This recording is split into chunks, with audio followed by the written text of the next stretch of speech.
Hello everyone, welcome to the Moral Minds where we tackle today's most heated debates. I am Zulmidrik Tan, and today we are diving into one of the most polarizing topics of today, cancel culture versus free speech. To help us unravel this heated topic, I am joined by these three incredible guests. Seferino, who believes cancel culture is a necessary form of accountability. Ryan, a free speech advocate who thinks cancel culture is a form of censorship. And Roxanne, who sees both sides and wants to find common ground. The debate between cancel culture and free speech is often framed within the philosophical perspectives of ethical relativism and universal morality. To get to know more about cancel culture, let me ask you, Seferino. So, Seferino, you believe that cancel culture is a force for good. Why do you believe so? Absolutely. Cancel culture is really just consequence culture. If someone says or does something harmful, society has the right to hold them accountable. It's a way to push back against bigotry and outdated beliefs. Think about the hashtag #MeToo movements or racist remarks. Without public pressure, change wouldn't happen. How about you, Ryan? What is your take on this?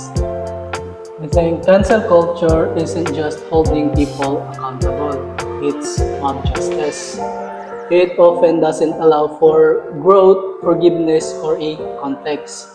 Because someone makes a bad joke in 2010 and suddenly they are unemployed in 2025. That's not a justice, it's just a public shaming. Okay, how about you, Roxanne? After hearing both sides, what can you imply? I see the intent behind cancel culture, but it's about how we apply it. Should people face consequences? Sure, but we need to distinguish between real harm and honest mistakes.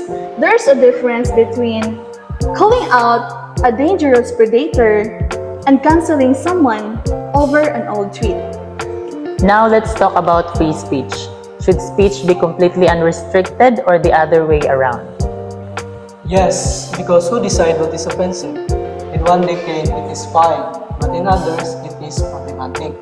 If we start limiting speech based on subjective moral standards, we risk silencing dissenting opinions, and that is dangerous.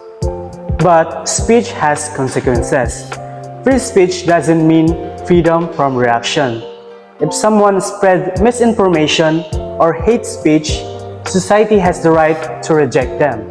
Sure, but rejecting is different from destroying someone's career and reputation overnight. That's not an accountability, that's a fear-based conformity. I think context matters. There's a difference between offensive speech and harmful speech. Yelling fire in a crowded theater, harmful.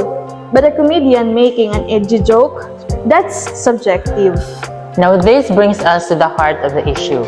Is morality relative, or are there universal moral truths? I'd argue morality is fluid. What was acceptable 50 years ago is unacceptable today. Cancel culture reflects on that revolution. That is the problem. If morality keeps shifting, we can't hold today's people accountable for yesterday's norms. If morality is universal, then free speech should be protected regardless of the changing of the cultural trends. But some moral truths are universal, like human rights. At the same time, culture evolves. Maybe the issue isn't cancel culture itself, but how extreme it has become. We need balance. Great points from all sides. So, how can we move forward? How can we balance free speech and accountability? We need to focus on education, not destruction. Instead of canceling people, let's give them a chance to learn and grow. We need due process and not the trial of the social media.